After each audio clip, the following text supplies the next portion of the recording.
Today's show is sponsored by Gaia GPS. Navigate, track, and explore with Gaia GPS, the gold standard of topographic maps and offline navigation tools. Please go to GaiaGPS.com/history10s. That's GAIAGPS.com/history10s and get 20% off on a 1-year membership or up to 50% off on a 5-year membership. We're go, flight. Okay, we're go. We're go. Train high. We're go. Altitude 1600. Eagle looking great. Now I am become death, the destroyer of worlds. That's what they did. On the severe bombing of Pearl Harbor by enemy planes. Undoubtedly Japanese. Let us pray for the salvation of all of those who live in that totalitarian environment. 7. Ask not what your country can do for you. Ask what you can do 5. for your country. 4. Like with growing confidence and growing strength in the air. 1. This is the History 10s.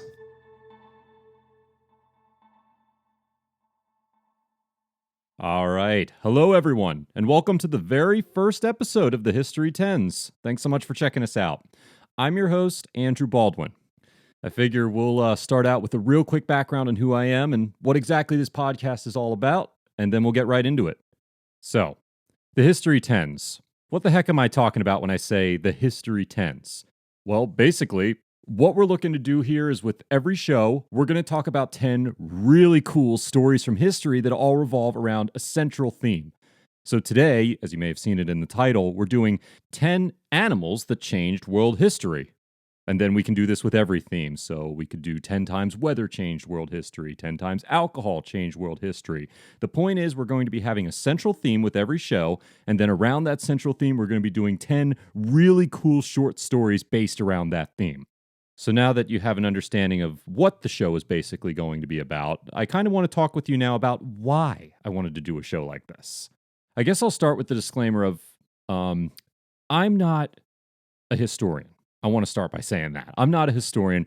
I'm a fan of history. And it's actually funny, you might have remembered hearing that from another really famous history podcaster called Dan Carlin. He always says over and over, I'm not a historian, I'm a fan of history. And me, as someone who really looks up to Dan Carlin, and you should check out his awesome podcast, Hardcore History, he says over and over, I'm not a historian, I'm a fan of history. And then what he does is he does exhaustive research on a subject, World War I, the war in the Pacific during World War II, and then in his amazing storytelling style, he's able to relate these amazing, epic stories from history back to us, and it's just awesome. And one thing that I give Dan Carlin tremendous credit on, and again, he has an amazing podcast called Hardcore History. It's been my inspiration. I highly recommend you check it out if you haven't yourself. What's so amazing about his podcast is how unbelievably in-depth it is. How it's just, he can take these stories of history and tell the context of everything and just weaves it into this amazing, masterful story. But it's so deep and it's so complex. I mean, we're talking shows that are several hours long, and that's the norm. And I think that's true for history in general. History is, I think, the most in-depth subject that exists in the entire world. There's no real beginning to it, and there's no real end to it. Every day we're adding to our history story. I mean, in order to tell a story about where we are now with our lives, how we got to the world that we're living in today, in some ways, in order to understand the context of the world we live in now, we have to talk about literally everything that's happened in the world prior to where we are now. How can you even be able to tell that in an accurate story? Like, if we want to know about the American Civil War, and we want to tell an entire story about the American Civil War, where do we even begin talking about that story? Do we talk about basically when the war started at Fort Sumter? Do we go back to when the first secessionism talks began in South Carolina or anywhere in the South? Do we go back to when America started and the seeds were sown for the American Civil War, 90 years before the war actually happened? Because that's the thing about history. It's so interconnected and it's so interwoven. It becomes this huge, complex, super tough subject to get an understanding of. So I wanted to do a podcast talking about history, but I started thinking along the lines of maybe it would be good if a podcast could be done that isn't doing these incredible deep story dives to show the interweaving of all of history. Kind of wanted to do something more like dipping your toe in the water of history by understanding a whole bunch of cool facts around a central theme. So that's what we're going to go for here with the History 10s. 10 simple, amazing facts / short stories, all based around a central theme. And that way we can dip our toes in the water of all of history so we can get a little understanding of Egypt, Greece, the Far East, South America, Africa, and of course European and American history as well, without having to do these tremendous deep dives into history where we're having long, in-depth shows that can take hours, days, or even weeks to get through. Again, Dan Carlin's podcast, Hardcore History, absolutely amazing. Whole bunch of great history podcasts out there that take deep dives. Danielle Bolelli's History on Fire, Malcolm Gladwell's Revisionist History, Mike Duncan's Revolutions, all amazing shows, again, that I all highly recommend. Funny, starting my first podcast and I'm doing recommendations for other podcasts, so please stay here and check this one out too as well. But again, History 10s, 10 amazing facts, 10 short stories, all based around a central theme. Today's first show, we're going to talk about 10 animals that changed world history. So here we go. 10.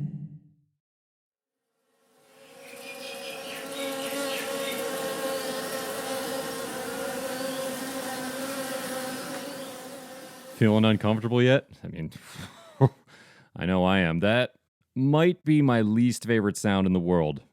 The sound of bees. Because being up front, I'm terrified of bees. I know they're good for the earth and we need them, but I'm terrified of bees. And I don't think anyone likes the idea of getting attacked and stung by a swarm of them, but because of that exact fear, and because it's happened so often in history, that's exactly why they're one of the 10 I've chosen for this show. So, bees. How have bees changed world history, you might be asking? Well, probably the easiest one to point to, bees have actually been used as weapons throughout world history. Let's go back to the 1st century BC. Asia Minor. A group of people, specifically mountain barbarians called the Heptacomedes, were able to defeat a Roman army, not by using bees directly, but by using the product that bees make, honey. What they did, this is actually genius when you think about it, they took jars of honey, poisoned them, and then placed them strategically in a mountain pass that the Roman army was going to be passing through on their way to meeting the Heptacomedes on a battlefield. So the Romans, since they were naturally starving and low on food, because it's not exactly easy to find food when you're going through mountain passes, they found the honey, being starving, they all ate it, and then they became violently ill because Heptacomedes had poisoned these jars of honey. Right after they got violently ill, the Heptacomedes immediately attacked with their army, because now the Romans weren't in any shape to actually fight them. And, well, the rest is history. So that's just one quick example. Another example. Let's talk about what happened from the period of the Roman Empire all the way up through medieval times. Specifically, the use of bees during sieges of castles. You might know where I'm going with this. Back in medieval times in the Roman Empire, they didn't have exploding shells or anything like that to be able to attack people who were holed up in a castle. So let's think. What's a really good weapon that you could launch into a castle where a whole bunch of people are trapped in a confined space and aren't able to get away quickly? I don't think I can think of anything better or worse for the people in the castle than a beehive. And that's what happened. You would have Roman armies, you would have medieval armies, sticking beehives in catapults and then throwing them towards the enemy over the castle walls and landing right there. And with these people having no way to get out of the castle, that sucks for the enemy that's stuck in the castle. But in an era where you didn't have exploding canister shells or anything like that, boy, was that a pretty good weapon. Now, bees were used voluntarily as weapons for examples like that, but there's also examples where bees were an involuntary, accidental weapon that were used during war. Here's a good example. During the U.S. Civil War, at the Battle of Antietam in 1862 in Maryland, part of the Union Army actually had to retreat from a strategic position because what happened was there were a bunch of beehives that were nearby the field that these federal troops were positioned in, and Confederate artillery fire destroyed the beehives, filling the air with a swarm of bees that started attacking the Union troops. And you're probably not going to be able to stay in one place when you're just being attacked by a huge swarm of bees. So again, Union troops had to fall back, and it was a strategic position. May have played a role in the final outcome of the battle. And this pattern of bees being used as weapons, both voluntarily and involuntarily, like what happened at Antietam, continues throughout all of history. Even as recently as the Vietnam War, you had Viet Cong troops that were using guerrilla tactics where they would do things like firing nests of hornets and wasps into American outposts. So again, an animal that was changing the course of world history by being used as a weapon in warfare. 9.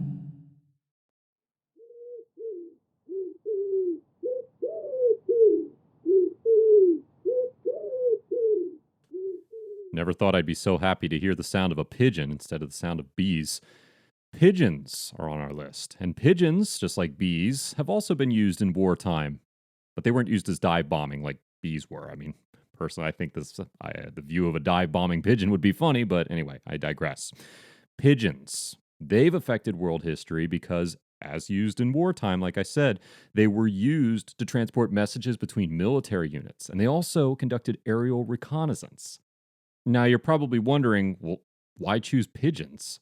Why not like an eagle or, a larger, more impressive or possibly smarter bird?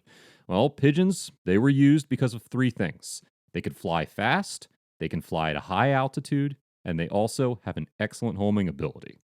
So some quick examples from history. Earliest examples of war pigeons were being used were by Cyrus the Great in 6th century BC.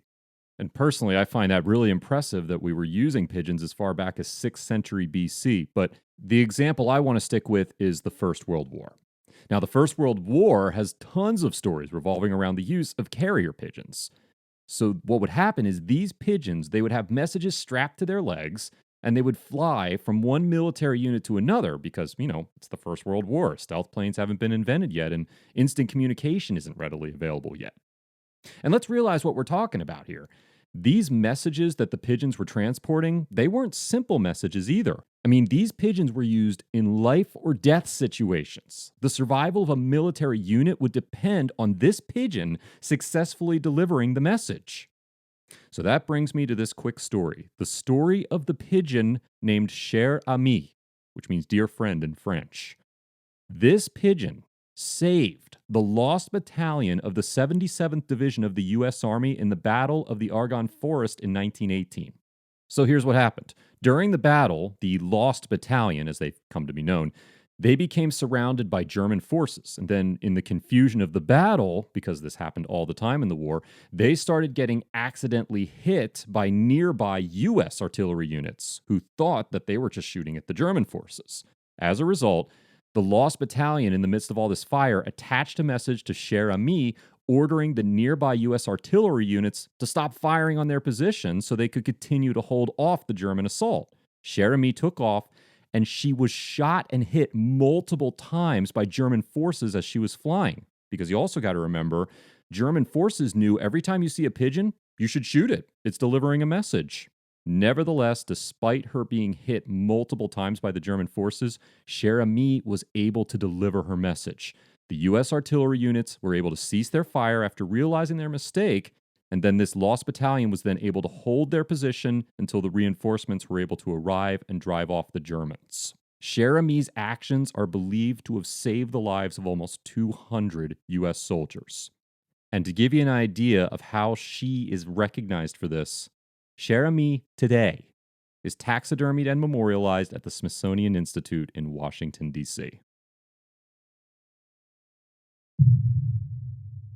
8.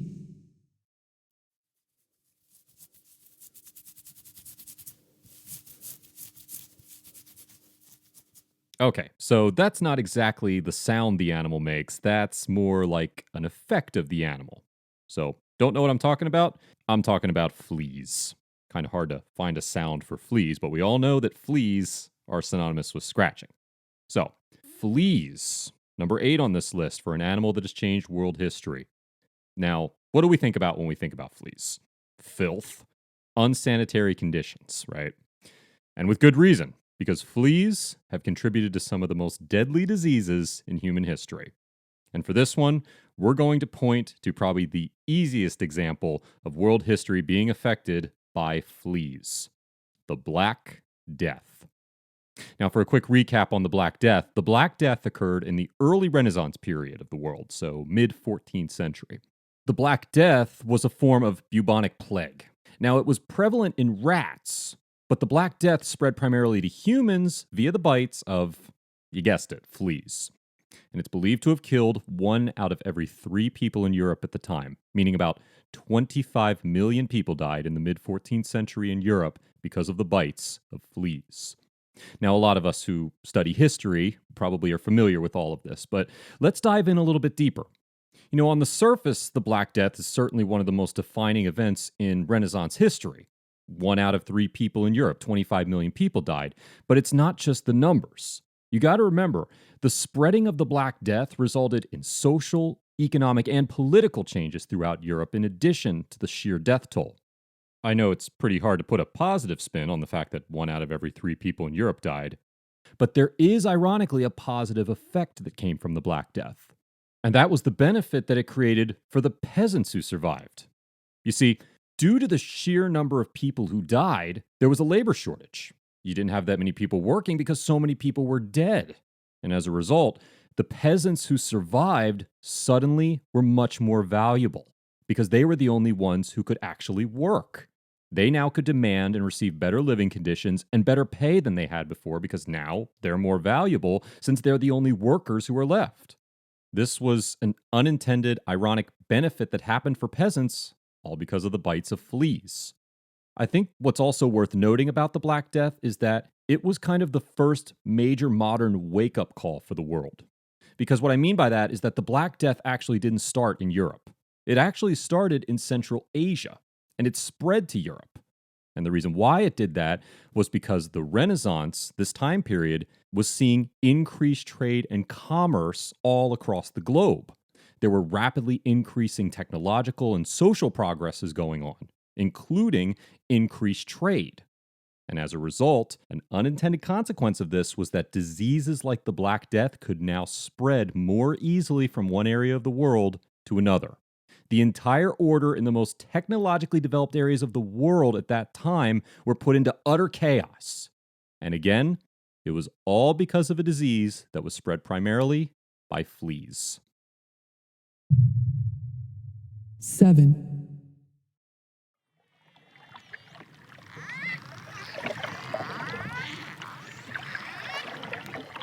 They're some of the smartest animals on the planet, and today they are being used by many Western nations as quote-unquote marine soldiers for their militaries.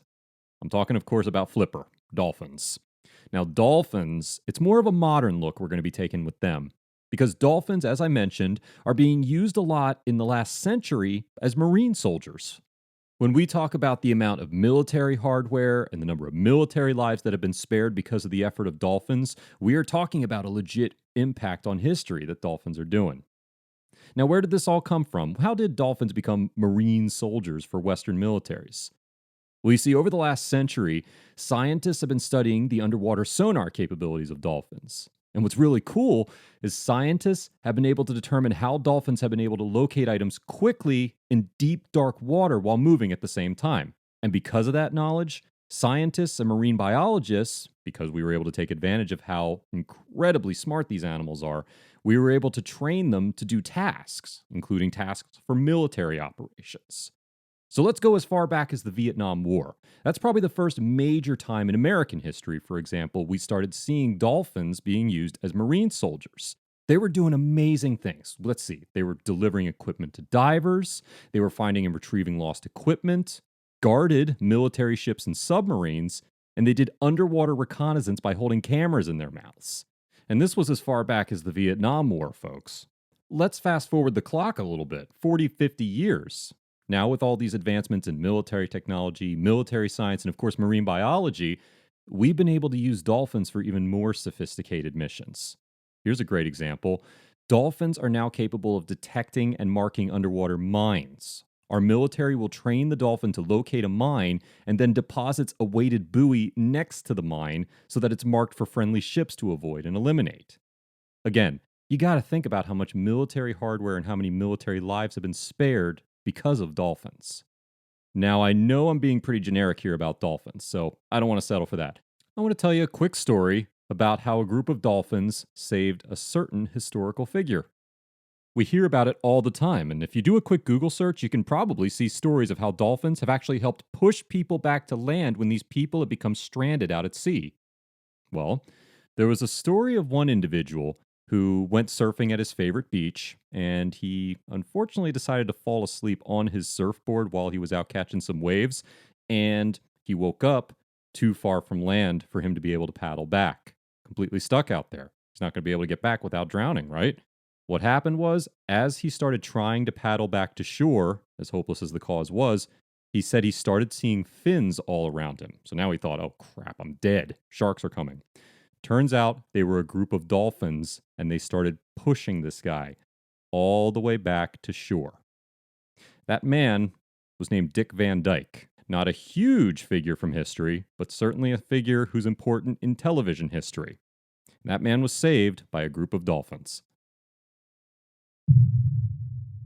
6,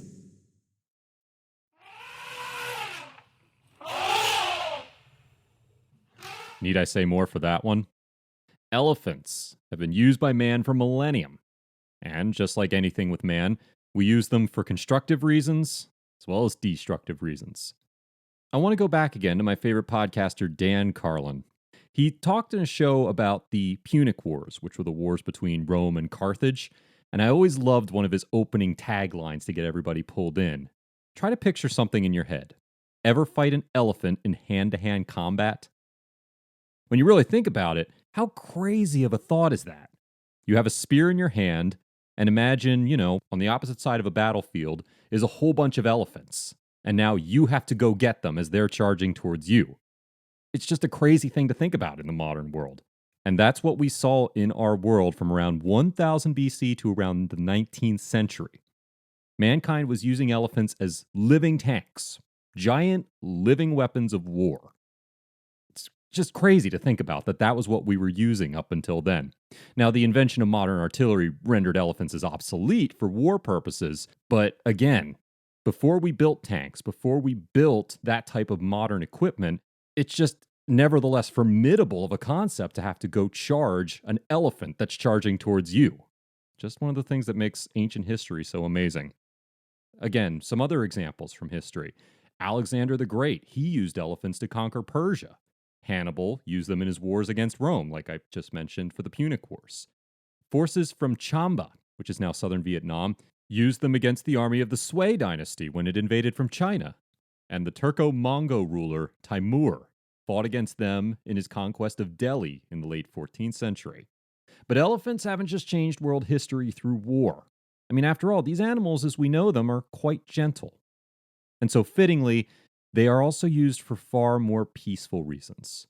For example, elephants are a subject of various religious beliefs, including Hinduism, Buddhism, and spirituality in African tribes.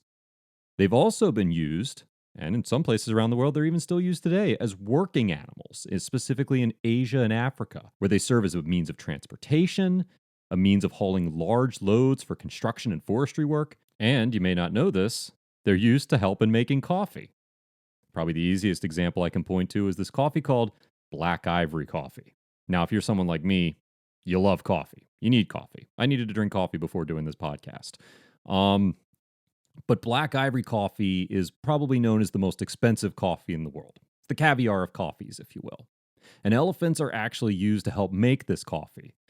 It's kind of interesting of a process, and once you hear the process, you might wonder, well, why the heck would you want to drink something like that? But if you didn't know, what they do is in Thailand, they pick the coffee cherries, and then they mix them in with an elephant's favorite foods, so bananas and tamarinds, whatever. The elephant eats all of this, including the coffee cherries, and then nature takes its process. 12 to 72 hours later, the elephant poops out the coffee cherries. These coffee cherries are then washed and dried, and then they're roasted and made into black ivory coffee for about $1,100 a kilogram. But because of this process, it's considered the smoothest and possibly the best tasting coffee in the world, even though it's essentially elephant poop. All right. I'm going to continue in a minute with the second half of our list, but first, I want to talk with you a little bit about maps, navigation, and Gaia GPS. Gaia GPS is the gold standard maps and navigation app for outdoor enthusiasts and outdoor professionals. It has over 50 satellite, topo, road, and historical maps that cover the entire planet. The benefit to you is that with Gaia, you can quickly route to GPS coordinates, download or print maps for offline trips so you can navigate without the need for cell service, share maps, tracks, and waypoints with others, and so much more. All seamlessly across phones, tablets, and of course the Gaia GPS website. With all of these benefits, Gaia helps people have some of the wildest and most amazing adventures on Earth. World-class Everest guides, wildland firefighters, and record-breaking long-distance hikers use Gaia GPS for both work and play. Now, if you're interested in history, which I can probably assume you are if you're listening to this podcast, you've probably read a lot of maps. But of course, maps aren't just for historical study. We use maps every day, including using them for outdoor adventures like backpacking, overlanding, rock climbing, and wilderness exploration. And if you do any of those things, you're going to want to take a look at Gaia GPS. On top of all of that, Gaia GPS is a great tool to use for history fans, which is why they're a great sponsor for us. Just off the top of my head, I can think of 3 ways you can use Gaia as a history fan. Number 1, you can look at and use historic topographic maps from almost every major country on Earth. 2 quick examples. Gaia has historic topo maps of the USA and countries in Europe from the early 1900s. And you can also look at overlays of historic wildfires in the US and Canada. Number 2, you can use maps to find old historic artifacts. Great example of this. My wife and I, last winter, we were out camping on public land in northern Arizona, and we were using old US Forest Service maps in Gaia. Now, using those maps, we were able to head out down some Forest Service roads and were able to find the remnants of an old historic railroad bed. Specifically, it was the Atchison-Topeka-Santa Fe Railway from the late 19th century. On top of that, we were able to find a really cool crater, the Johnson Crater. And what's so cool about that is that geologists are still trying to figure out exactly how it was formed. We never would have found that railroad bed and crater if we weren't using the maps we downloaded in Gaia. And finally, number 3, if you have your own historical maps that aren't in Gaia, you have the ability to import those maps directly into Gaia for your own use. But in order to be able to do all these things, you need to make sure you get yourself a Gaia GPS account and a membership. And Gaia has several options based on what's best for you. You can plan and record GPS tracks for free with a Gaia GPS account. But if you really want to kick things into gear and get all the benefits Gaia has to offer, you can buy a membership. Buy a membership to download maps, including topo maps, satellite imagery, public-private land ownership, National Geographic, and more. You can buy a 1-year or 5-year membership or a 1-year or 5-year premium membership where you get all the benefits of a regular membership plus the complete map catalog that Gaia has available, and you also have the ability to customize maps with specialty data so it fits your needs. You can get a membership or premium membership right now by going to GaiaGPS.com/history10s, and when you go through the History 10s link, you'll be able to save 20% on a 1-year membership, 20% on a 1-year premium membership, 50% on a 5-year membership, and 35% on a 5-year premium membership. Really great deal for a really great app. Navigate, track, and explore with Gaia GPS, the gold standard of topographic maps and offline navigation tools. Again, check out GaiaGPS.com for more info, and make sure to get a membership through GaiaGPS.com/history10s. That's GaiaGPS.com/history10s. All right, back to our list. 5.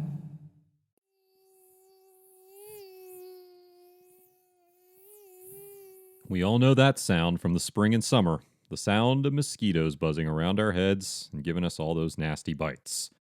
But mosquitoes are even worse than we think, because mosquitoes have been the scourge of mankind since we first set foot on this planet.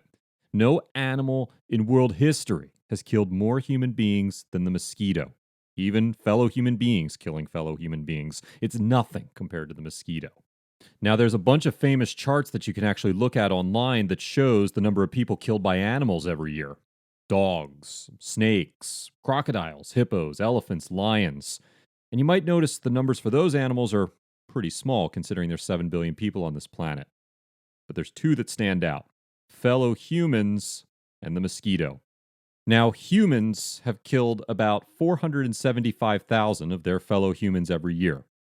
But mosquitoes dwarfs even that. Every year. Every year, folks, the number of people killed worldwide by mosquitoes, 725,000.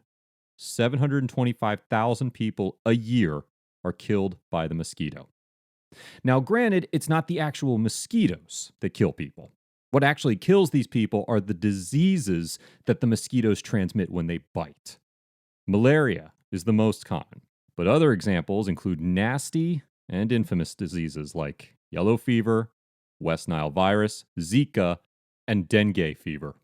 Throughout history, there's so many examples you can point to about mosquito-borne illnesses that have wreaked havoc throughout the world, including the Western societies of Europe and the United States. Diseases spread by mosquitoes wreaked havoc during the construction of the Panama Canal, the Spanish-American War, and even the American Revolution, where British forces that were stationed in the southern United States, such as Virginia, North Carolina, South Carolina, they often had to combat disease spread by mosquitoes. And because of that, just like the Roman soldiers who got sickened by those jars of honey that were set out by our friends the Hippocamedes, these soldiers were in a weakened state, and thus more vulnerable to attack from American and French forces when the disease was widespread. So, for those of us who are in the good old USA, you could possibly argue the case that, yeah, mosquitoes suck. They're horrible. But you could argue that mosquitoes that have been the scourge of humanity for millennia actually played a role in helping America win its independence. 4.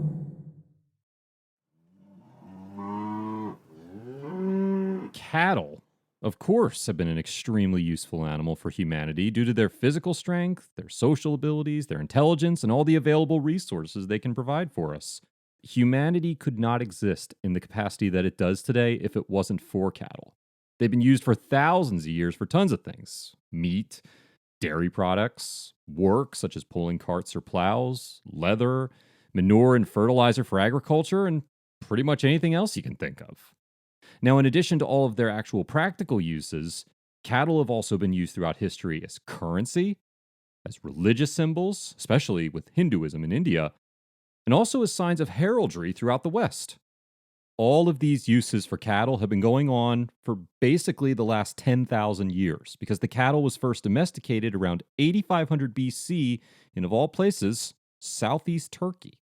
Now, in addition to all the positive impact cattle have had on mankind, there are also certain individual cattle who have had a huge flashpoint impact on history. Again, my bias towards America shows because I'm an American. Probably the most famous example is Catherine O'Leary, which is a name some of you might recognize, especially those of you from the Chicago area. Or maybe more specifically, you know Catherine O'Leary for her cow, because Ms. O'Leary's cow, if you remember, is the alleged instigator of the 1871 Great Chicago Fire. It killed up to 300 people because Ms. O'Leary's cow, once again, allegedly, kicked over a kerosene lamp, which started a fire that first consumed her barn, then spread to the other buildings, and then spread to the city of Chicago as a whole. Again, this actually is a widely debated subject as to whether or not the cow was the actual culprit or if the fire had been started by another source. But once again, like I say, I'm a fan of history. I just like to sit on the sidelines and watch the commentary on it and make my opinion from there. But again, gives you a great example how one cow, one cattle can have a huge impact on history. 3. It's pretty hard to imagine the past without picturing the use of horses, isn't it? I mean, let's think about it. I was a huge fan of Civil War history when I was growing up, and I could never study anything about the Civil War or watch any Civil War movies unless you were seeing horses being ridden into battle or something as simple as horses transporting goods, since other methods of transportation hadn't been invented yet. Horses and their connection to mankind and mankind's history has always been a special one. Now let's think about how far back our connection with horses go. Now, we talked about how we first domesticated cattle about 8500 BC in southeast Turkey. Let's go back another 40,000 years on top of that to talk about when mankind first started having its connection with the horse. It's believed that about 50,000 BC was mankind's first association with the horse. Now, back then, they were used strictly for meat, but it's still an association nonetheless. And then, around 4000 BC, mankind was finally able to domesticate the horse on the steppes of Eurasia. And this became one of the key elements that allowed long-distance travel to finally become possible for the first time in human history. Up until about 4000 BC, the fastest distance that a person could cover was the speed of a walking or jogging man. After that, the fastest speed we could cover was the speed of a horse. Tremendous difference there. Suddenly, it became possible for people from different regions and cultures around the world who were separated by enormous distances to finally, realistically, interact with each other. Mankind could finally progress forward due to interacting between different cultures and regions of the world. Now let's go a step further beyond the ability to just cover longer distances now that we've domesticated the horse. Horses aren't just strong and fast creatures, they're also extremely intelligent and social. And because of that, horses allowed mankind to progress in other ways, technologically and economically. Another example, we were able to increase our herding capabilities. Because let's think about it. It's probably a little easier to herd 200 cattle on a horse than it would be to herd 200 cattle on foot. Transporting goods between regions became easier and more efficient because now we had horses to pull wagons for us instead of us just having to carry everything. And of course, as is always human nature, we had the ability to fight war better with the horse. And the greatest horsemen in history, in my opinion, are the Mongols. Probably the most famous example. They were master horsemen who were practically born in the saddle. And because of the use of the horse and the other technological availability for thousands of years until the Industrial Revolution, it made the Mongol almost tactically impossible to defeat on the battlefield due to their maneuverability and tactics they could deploy with their horses, since they didn't have to be on foot anymore. And because of this, they essentially dominated world history in the 13th century and became some of the greatest conquerors in all of world history. 2,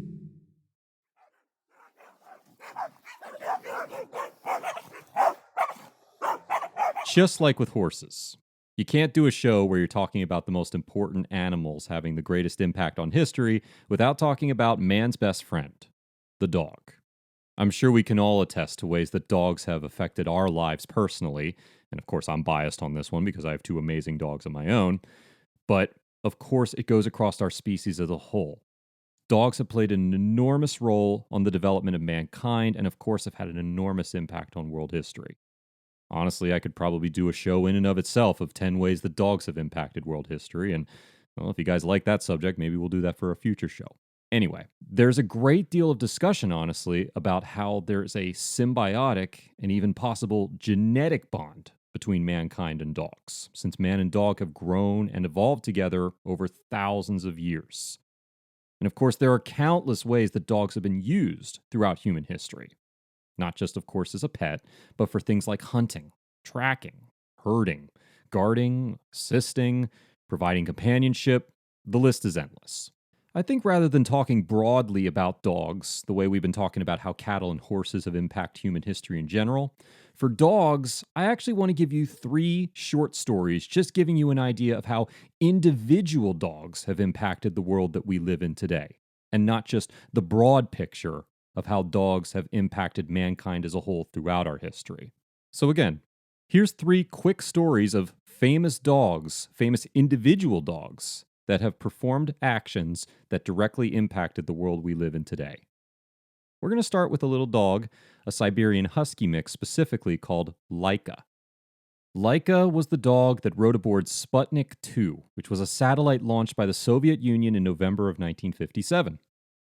Laika was the first living being to orbit the Earth. It wasn't mankind that was the first animal to orbit the Earth. It was actually a dog, little Laika. Now, I wish I had a happy ending to this story, but unfortunately it was a one-way trip for Laika. She unfortunately didn't survive the mission because developments in space technology hadn't reached the point yet where we could bring a creature into space and back home. But nevertheless, this little feisty Siberian husky street dog helped pave the way for mankind to be able to go into space, starting 4 years later with Yuri Gagarin. And today, in Moscow, fun little fact, there is a simple memorial that was built for Laika. Now let's move on to a little bit of a happier story. There's a Newfoundland dog. Unfortunately, the name is lost to history. But that dog is believed to have saved, of all people, the life of Napoleon Bonaparte. You see, in 1815, Napoleon was fleeing the island of Elba, where he'd originally been exiled to. And as he was fleeing, the ocean was choppy and it knocked him overboard. Shortly after going overboard, the dog jumped in after Napoleon and was actually able to successfully keep him afloat. Now let's think about the impact of world history just from that. Because of Napoleon escaping Elba, he survives, he returns to France, he becomes emperor again, and then he's able to go on to fight, and yes, lose, but fight, the Battle of Waterloo. If this awesome Newfoundland dog had never saved Napoleon, the Battle of Waterloo is something that may have never happened. And finally, let's go with something a little more recent. A dog you may have heard of recently in the news called Cairo. Cairo was the Belgian Malinois that was the military working dog that participated in Operation Neptune Spear. And for those of you who do not know what Operation Neptune Spear was, this was the code name for the raid that was done by the CIA and the U.S. Special Forces on the compound in Pakistan that resulted in the death of Osama bin Laden. Cairo, along with the rest of SEAL Team 6, was brought in by military helicopter and was specifically given the task to track anybody who tried to escape the compound, alert any special forces to any approaching Pakistani troops, and to help look for the hidden areas in the compound where bin Laden may have been. Cairo did his job, survived the raid, and ultimately got a visit from then U.S. President Barack Obama. These were just 3 short, simple stories talking about how dogs had an impact on history. But honestly, there's hundreds of stories just like those 3 where dogs had an impact on mankind's history and helped guide us to the world that we're living in today, which I would expect nothing less of from man's best friend. 1.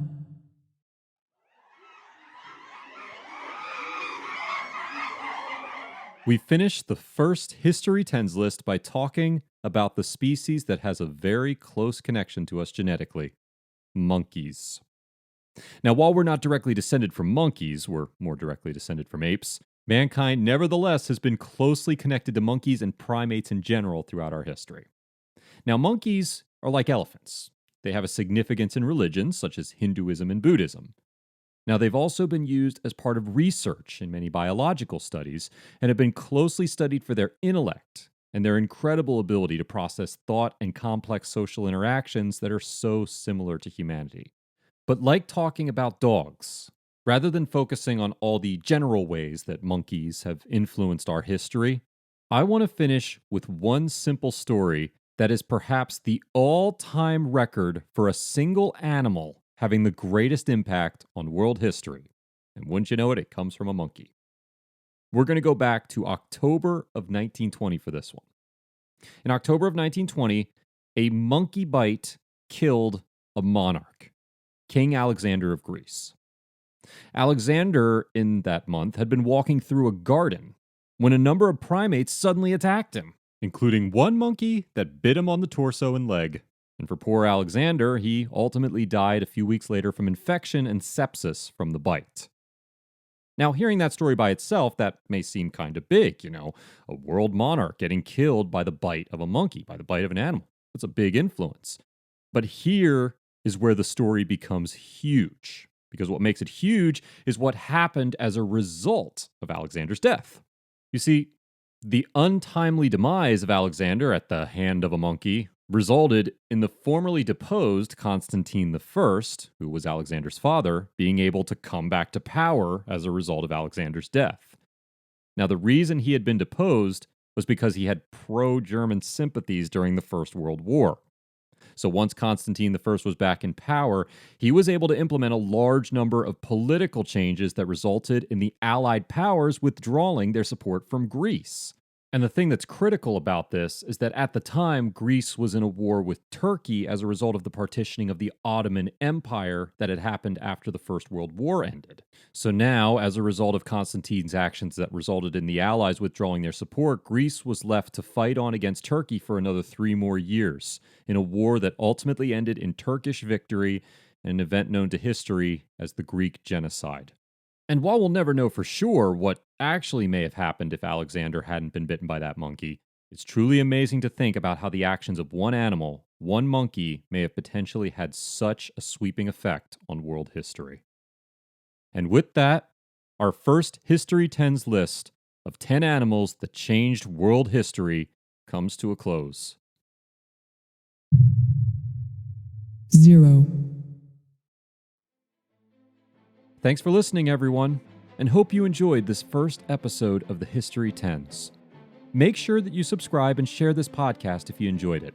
And if you can, please make sure to leave us a review on iTunes and Google Play so we can make sure this show is the very best and the most entertaining that it can be. For more information, check out our website at www.history10s.com. That's history10s.com. And make sure to follow us on social media. We're on Facebook, Twitter, and YouTube. And of course, there are links to all of these places in the show notes on our History 10s website. If you like this show, and if you felt the show was worth a buck, please feel free to subscribe to our Patreon page or donate directly to our PayPal. Again, links for both of these will be in the show notes directly on the History 10s website. It helps keep the lights on and the show rolling. Again, don't forget to check out our website at www.history10s.com, history10s.com, for more information, including subscribing to our email list, updates on the show, our show notes and sources, and links to all our social media pages. On next week's show, we're going to talk about 10 times alcohol had an influence on world history. Till next time, this is Andrew Baldwin with the History 10s.